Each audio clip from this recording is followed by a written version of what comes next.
The Quiet Intake, Chapter 2. The cassette case was labeled in typed black letters.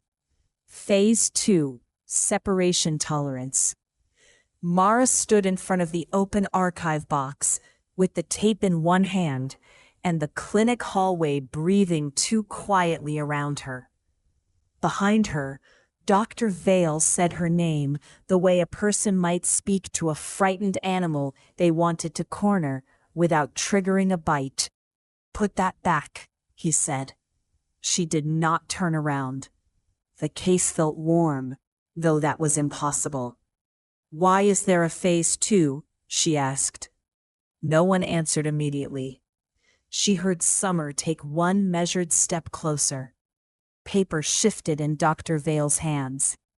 Somewhere deeper in the clinic, a door shut with the padded softness of a hospital that did not want noise to count as evidence. Mara slid the cassette from its case. The label on the tape itself was handwritten this time. Mara's solo intake. "Open the front door," she said. "You are distressed," Dr. Vale replied. "This is the worst moment to leave continuity." The phrase made something in her settle, not because it comforted her, but because it named the shape of the lie. Continuity was not care. It was custody with cleaner paper. She ran. The box hit the floor behind her. Tape cassettes cracked underfoot like brittle shells. She cut left at the end of the mirrored corridor instead of heading for reception, because the front of the clinic no longer felt like outside. The mirrors made every turn brighter and longer than it was. In one reflection, she saw Summer moving after her, not hurrying, as if experience had taught the clinic that panic had a preferred route and the building would steer her back. Mara chose the first door marked Staff Only and found a records room lined with pale metal shelves. No windows, no voices. The overhead vents rattled faintly with conditioned air. She pushed a cabinet against the door and listened. No pounding followed. That was worse. On the nearest shelf sat white storage boxes identical to the one in the hallway cabinet. Each spine carried dates and names in neat black type. Some were single surnames, some were pairs connected by "and," as if the clinic believed certain people stopped making sense when filed separately. Belle, Mara, and Elaine. Belle, Mara. Belle, Elaine. Mara set the cassette on a desk and looked for a player. A small tape machine sat plugged in beneath a label maker and a 3-hole punch, as ordinary as a toaster. She told herself not to touch it. Then she touched it anyway, because the clinic had already moved past the point where restraint looked rational. The tape clicked in, static first. Then Dr. Vale's voice, recorded and patient. "Session begins at 10:14. Subject presented without mother and noticed environmental correction within 11 seconds. Mara gripped the edge of the desk.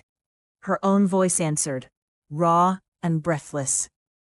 "You're replacing things." That voice was recent, not childhood, not some vague lost year. Adult Mara, furious and exhausted. Dr. Vale again. "What happens when we leave the room unchanged?" Then Elaine Bell, close enough to the microphone that Mara could hear the dry catch in her throat before words. She stops agreeing. Mara hit stop so hard, the machine jumped. Her mother had been dead for 11 months.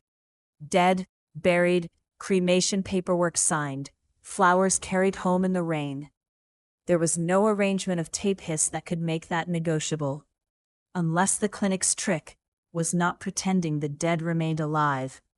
Unless it was keeping the living documented until death stopped mattering. The labels on the shelves sharpened around her. Family observation, compliance events, room tolerance. The terms were clinical enough to make violence look administrative.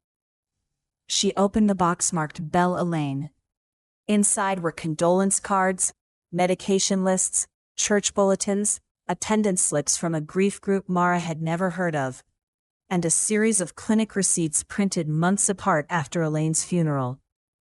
Each was stamped "Continuity Maintained." Beneath them lay a yellow legal pad in her mother's handwriting. Mara knew the shape of the letters before she read a word. Elaine always pressed too hard on downstrokes. Every grocery list looked like it had opinions. "If they say I agreed, make them show you the basement," the note began. Mara sat down hard in the chair, not because she doubted the handwriting, because she believed it at once. The note ran for only half a page. "If you are reading this, they let me stay on file after I stopped being useful in person. That means they have started the same language on you. Do not argue about memory in the rooms upstairs. Memory is what they rewrite there. Ask for the sub-level furnace inspection log. If they say there is no basement, count the vents and intake. There are too many." At the bottom, Elaine had written one final line and underlined it twice. "When they separate us on paper, they can bill either life." Mara folded the page and slid it into her coat, just as the intercom crackled overhead. "Miss Bell," Summer said, her voice perfectly composed. "You are in a restricted record space. Please remain still until a clinician arrives." Mara looked at the door she had barricaded. Still, no one touched it. They did not need to. The room held no windows and one visible exit. The clinic had all the patience in the world, because it had designed the options. Utility sink, old radiator, electrical panel, vent above the top shelf, wider than the others in the exam rooms. "Too many vents," Elaine had written. Mara climbed onto the desk and pressed her fingers to the metal grate. Dust coated her skin at once, dry and warm. The screws were worn loose enough to turn with the edge of the 3-hole punch. When the grate came free, warm air hit her face, carrying the smell she had noticed the moment she arrived. Hot dust, old paper, something electrical underneath. Not a hidden world, just infrastructure. That made it more believable. She dragged the chair beneath the vent and pulled herself up. The duct scraped both shoulders. She almost dropped back down.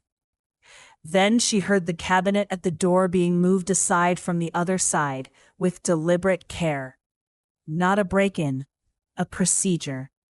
Mara forced herself forward.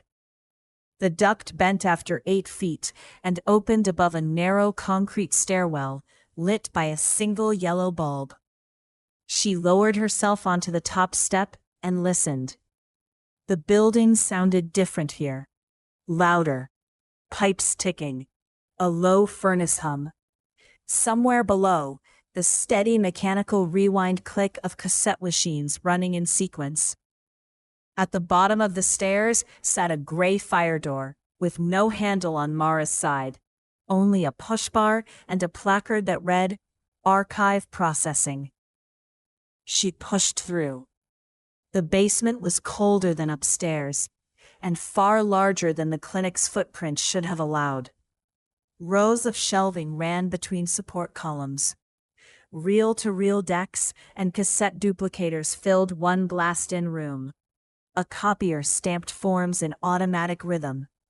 On a long central table lay intake packets, arranged in stacks by day. Today's stack sat on top. Mara crossed to it before fear could choose a different destination. The first packet carried another patient's name. The second did too. The third said Bell Mara. Inside was a transcript of the conversation she had just had with Dr. Vale upstairs, down to her demand that the door be opened. At the end, beneath text she remembered speaking, another line had already been added. Patient proceeds to sublevel when separated. Confirmed again.